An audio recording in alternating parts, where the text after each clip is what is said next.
There have been big changes in house construction in the past 20 years. To reduce heating and cooling costs and to increase comfort, average houses in North America now get more insulation and more tightly sealed walls than in the past. New building materials like gasketed doors and windows and air barrier membranes make it easier to keep air leakage to a minimum. In fact, a contractor using these materials can unintentionally produce a house that is tight enough to create consequences for other equipment installed inside.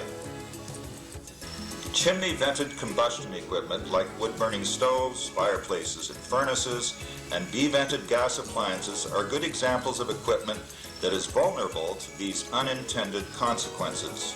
When a powerful fan like a kitchen range hood exhausts air to outside, it can cause the pressure in the house to fall below atmospheric pressure.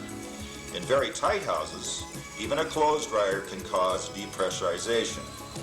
This negative pressure competes directly against chimney draft, and if the house is tight enough and the fan powerful enough, it can cause a chimney to backdraft, spilling exhaust gases into the house. Can anything be done to prevent backdrafting and the spillage of exhaust into the house? Well, one obvious idea. Supplying combustion air to the appliance from outdoors has been tried and has not worked out too well. But wood-burning specialist John Gulland says the first thing to do is run a simple test to find out if there is a problem. Let's join John and find out how. That's right, there is a simple test. The idea is to find out if the house we're working on can be depressurized by its exhaust system to the point where a hearth system installed inside could spill its exhaust into the room. I've got a house lined up that I need to pressure test. Come on, I'll tell you more on the way. The place we'll be testing is a new custom house. The owners, the Jeffreys, have lived in it for about 4 months. First thing we do when we get there is to walk through the house to make sure all the doors and windows are closed and latched as if it's cold outside, which in this case it is. But we can run this test any time of year. Once we've done our walkthrough, we'll then turn on selected exhaust equipment and find out what effect it has on the house pressure. We'll go through this in much more detail when we get to the house.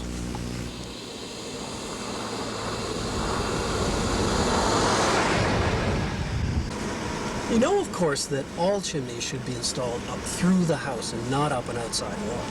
And why is that? Because chimneys that are kept at room temperature for most of their height provide stronger and more stable draft.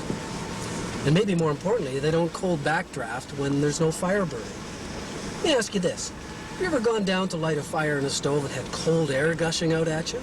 Yeah. Have you ever lit a fire and had smoke come out at you? Oh, yeah. Yeah. And have you ever seen a fireplace that stunk when there was no fire burning? Yes. Well, all three of those are classic symptoms of chimneys that are sick because they run up the outside wall. The colder it is outside, the more aggressive is the backdraft, and the stronger are the symptoms. Okay, here we are at the house that we're going to pressure test. Let's go and see what we find out.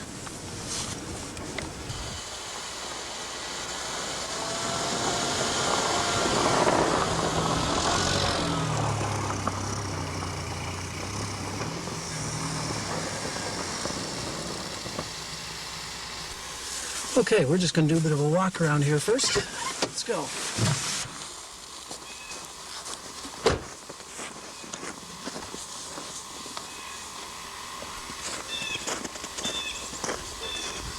Okay, well that must be the oil furnace chimney and water heater chimney there. And the cook stove chimney just behind.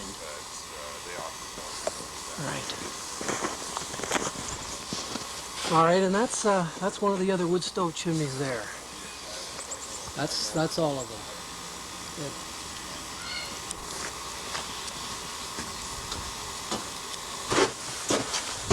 Well, the owners aren't home, so we don't have to worry about disturbing them. If everything goes well, this will only take about 15 minutes.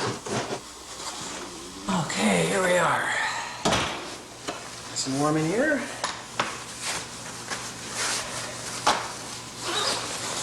Good. Let's get set up.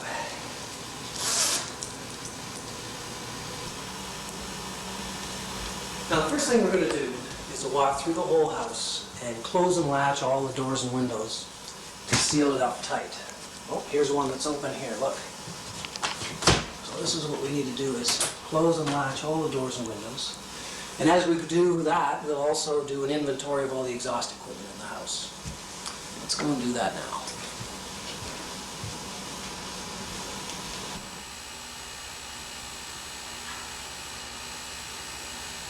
And here's the antique cook range. Very nice, it's running. Very nice and cozy and warm. Okay, and here is a kitchen range hood for the stove. We'll be running that to see how it functions. Okay, let's go and do the rest of the house now. Here's the laundry room. Here's the clothes dryer here. It's an exhaust device, and we're going to be running it to find out how it performs. We need to look for the vent, and it's right there, venting out through that wall.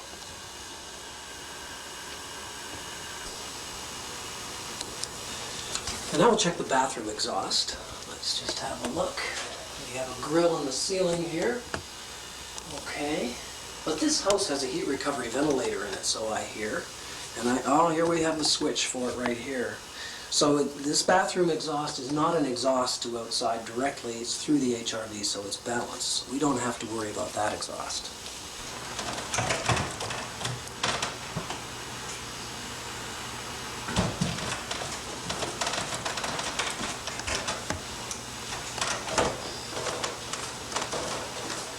Okay, and here's the second bathroom.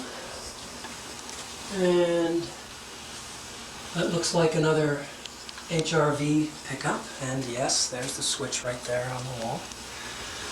Right, so we don't have bathroom exhausts as such because they're HRV driven, so they're balanced.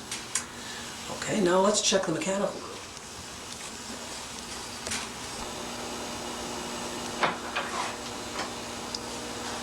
And here we have the mechanical room.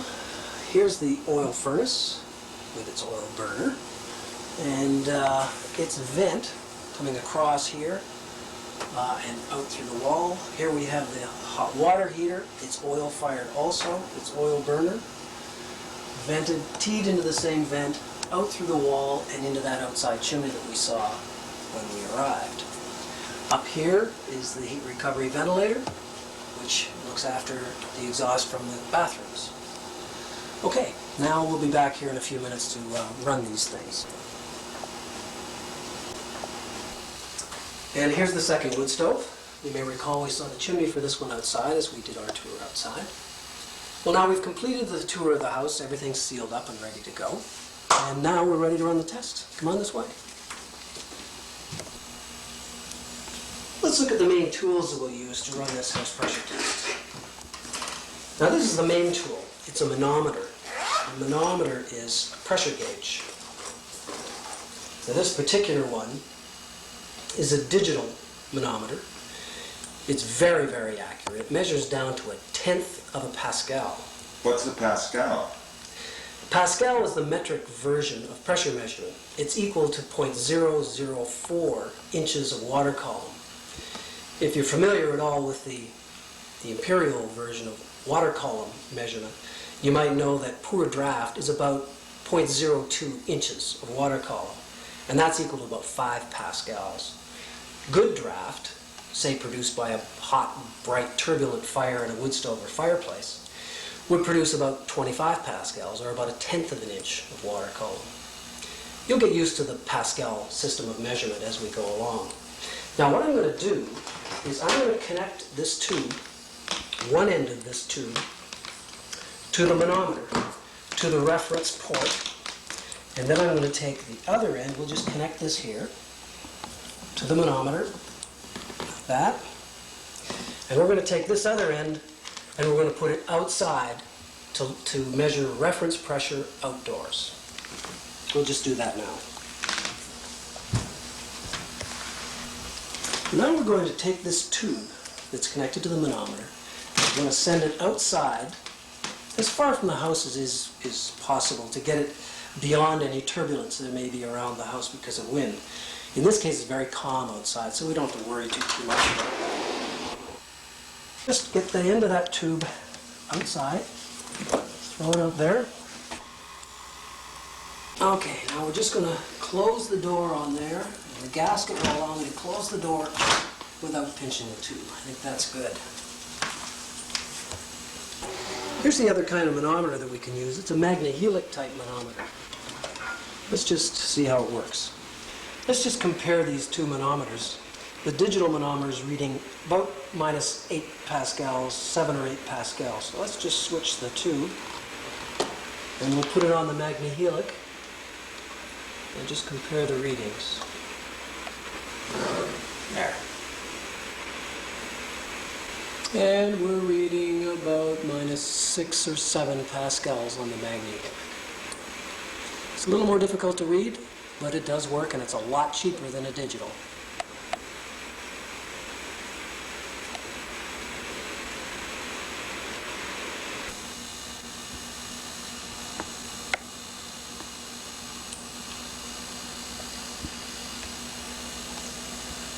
Now, we have checked all our doors and windows. All the fans in the house are now turned off. Let's just look at the manometer here and see what we're getting. You'll see we're reading about 3 to 4 pascals. It's varying just a little bit with air movement outside, but about 3 pascals. That's because of stack effect, which is caused by the fact that the house is warmer inside than it is outside. And when you have a temperature difference like that, you have a pressure difference as well. So what we're reading is this stack effect pressure difference in the house. Because we're not interested in measuring stack effect today, we're only interested in exhaust effects, we're going to deduct about 3 pascals from all the figures that we record throughout the test. So let's look at the inspection form that we'll use. Several components to it here. There's information about the house here. There's information about the exhaust devices here. There's information about the combustion devices, of which we have 4 in this house. And then over here we have test conditions and then the test results. We'll deal with this as we go along. So we're just going to describe the house here. This is a 4-level house, and it is about 2,500 square feet, so 2,000 to 2,500. And it is new construction. It's about 4 months old, this house. Okay, we've recorded the house characteristics now, and now we're going to move to recording for the exhaust devices that we found in the house. We have a clothes dryer, okay, and we have a kitchen range overhead type, and I've checked the nameplate rating on that overhead range hood, and it is 450 CFM rated. That's a big fan. We have no central vac. The bathroom fans are HRV exhausted. So these are the main exhaust systems that we're going to be looking at in this house. We have a space here on the form for other exhaust. In this case we don't have one, but it would be for something like, say, a spa exhaust, a sauna exhaust, that kind of thing. Now we'll go ahead and we'll record for the ventilation system and for the combustion equipment that we find in the house. And now the ventilation system is a heat recovery ventilator, which we saw. And we have an oil furnace. And its maximum depressurization, we will record that, would be 5 pascals. That's how much pressure it can tolerate. And we have an oil hot water heater, also limited to 5 pascals. And we have a wood heater. And we have 2 wood heaters, actually. We have the cook stove,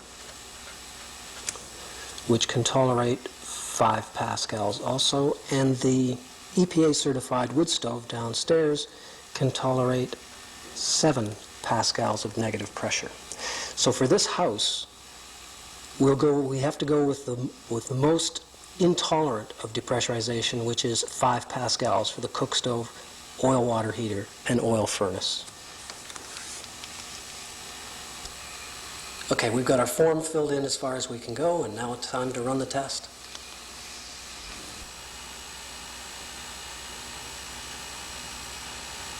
Now we'll check to see if the furnace fan causes a pressure difference in the house. Sometimes because of the way the furnace fan operates, the way the ducts are designed, or the way the registers are adjusted, operating the furnace fan can cause a pressure imbalance in the house. We need to check that. I'm just going to go down to the furnace room and turn the furnace fan on.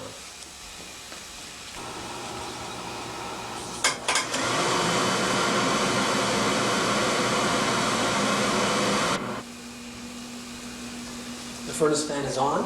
Let's just see what effect it has. It's had no effect. So there's been no change in the pressure, so the furnace fan is fine. The next thing I want to check is the HRV. Find out whether the HRV causes any kind of pressure difference. Now there's an HRV switch over here on the wall, so I can just turn that on. HRV is now running. Let's just see what effect it has had on the house pressure. And there's no effect. So we've now checked the furnace fan.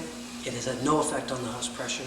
We've checked the HRV, and it has had no effect on the house pressure. Now we'll just record those results on our report form. Now let's just record the test conditions. Outdoor temperature, it's mild today. It's about -3 Celsius. That would be roughly, say, 27 degrees Fahrenheit. And the wind is calm. It's very calm out today. And our manometer type is digital. And for the beginning test results, we have tested the furnace fan effects, and it was balanced. So that's fine. We made no adjustments. The ventilation system, we turned on the HRV to test its pressure effect on the house. It's balanced. It had no effect. And the other thing we need to fill in here is the stack effect. You may recall we measured the stack effect earlier, and we found it was about 3 pascals. Okay, now we're ready to run the test. In theory, the worst case situation would be if you turned every fan in the house on and all at once, like the kitchen exhaust, the clothes dryer, the bathroom fans, central vac, everything on at once. But it's not considered reasonable that everything would be on in the house all at one time. So codes have adopted what they call a reference exhaust flow rate condition, which is the 2 largest exhaust and the ventilation system running at one time. That's considered to be a practical worst case situation.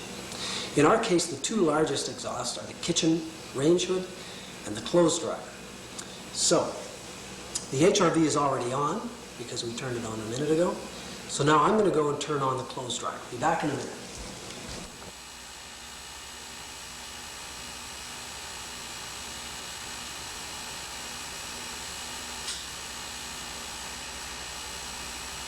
Here's the clothes dryer. Let's see, just turn this like this. Okay, let's see what pressure we get now.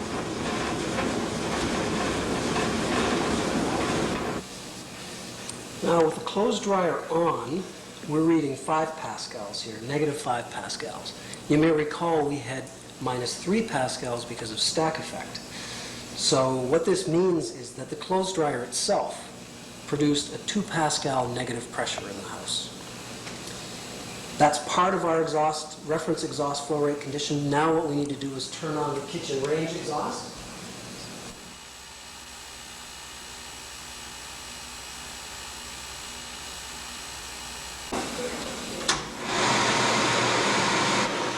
And see what effect it has on the house pressure.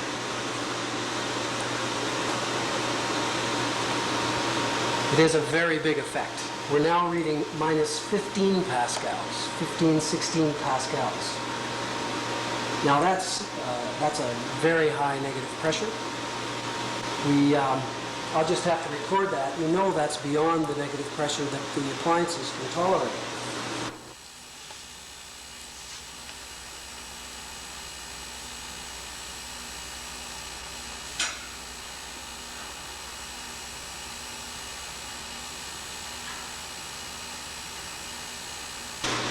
Does that mean the oil burners and wood stoves will backdraft and fill the house with smoke?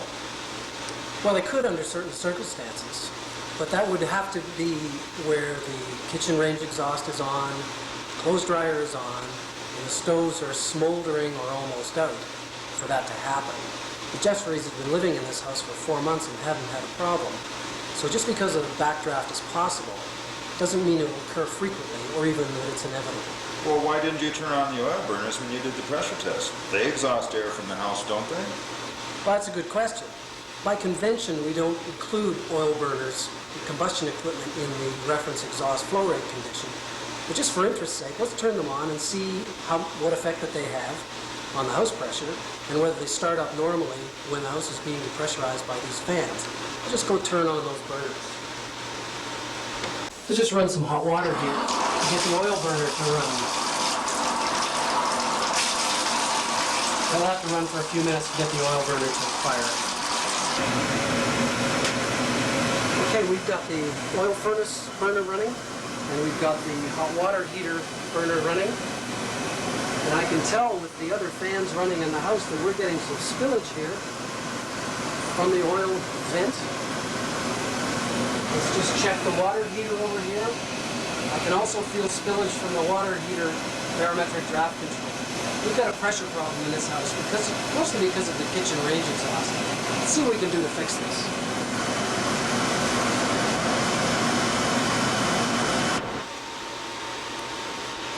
Well, we've determined that the oil burners do have a spillage problem, but it's quite clear that they haven't had very much effect on the house pressure.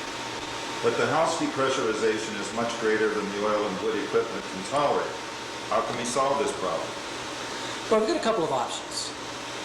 If it were just the wood stoves that we're going over, we might just talk to the homeowner about having spillage warning systems like a CO detector and smoke detectors. Or we could install a powered make-up air system that was interlocked to this large kitchen range exhaust. But there's something about that kitchen range exhaust that I want to have a look at. This range exhaust is a little bit unusual because it's got a speed control on it. So what I want to do is turn it down, and you go over to the manometer and tell me when we drop back to around 8 pascals. 12, 11, 10, 9, 8. Good, that's just where we want to be. Now I'm just going to finish up writing up this report and we'll be on our way.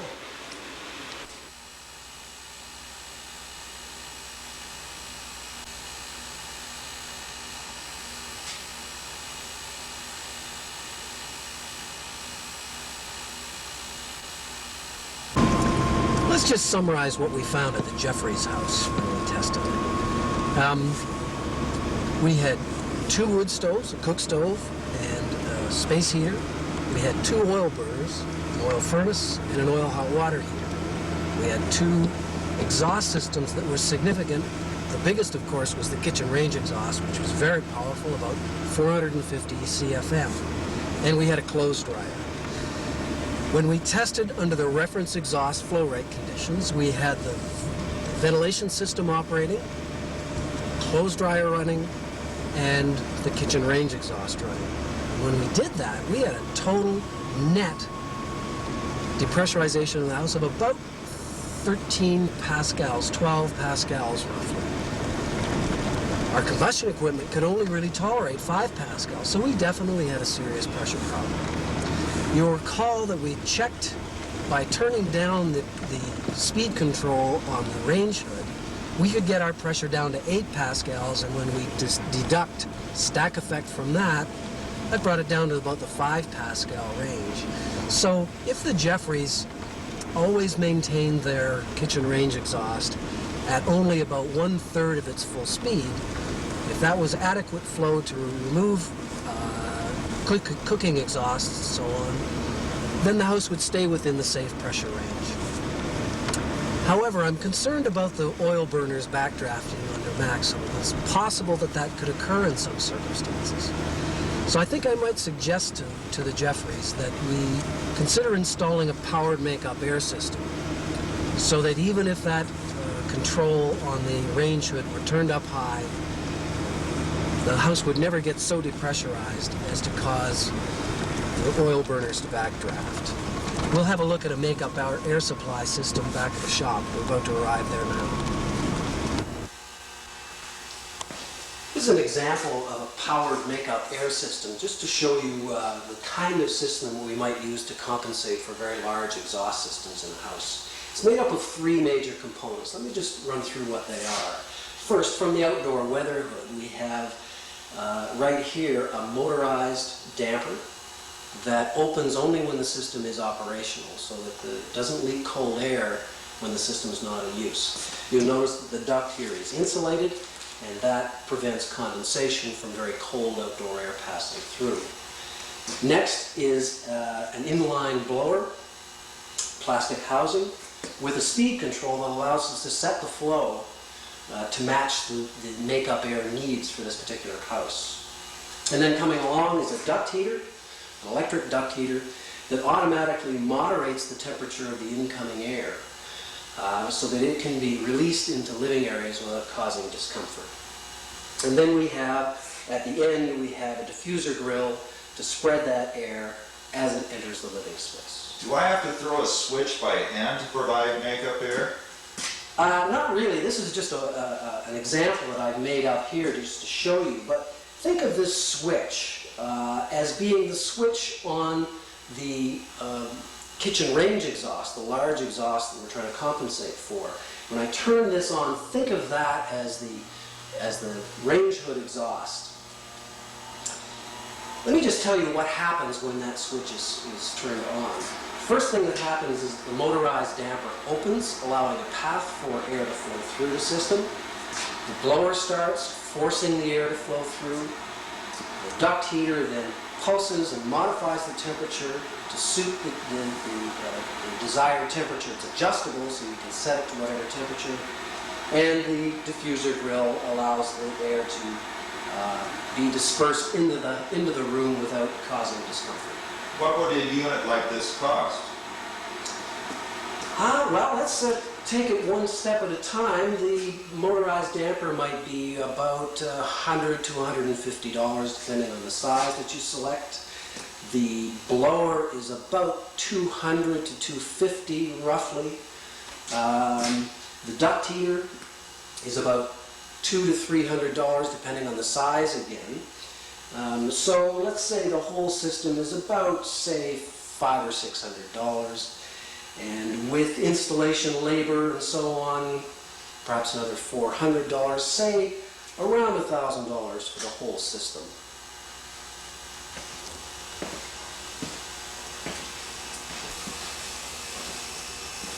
Well, that completes our house pressure testing procedure and some of the solutions that we can offer for solving house pressure problems.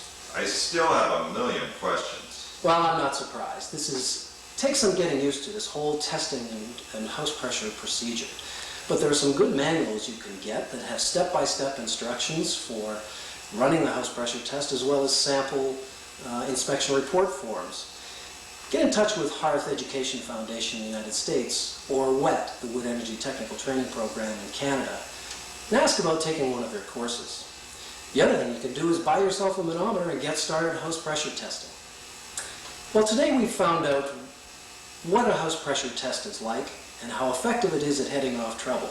We've also learned that it can be useful as a good diagnostic tool. Well, thanks for everything.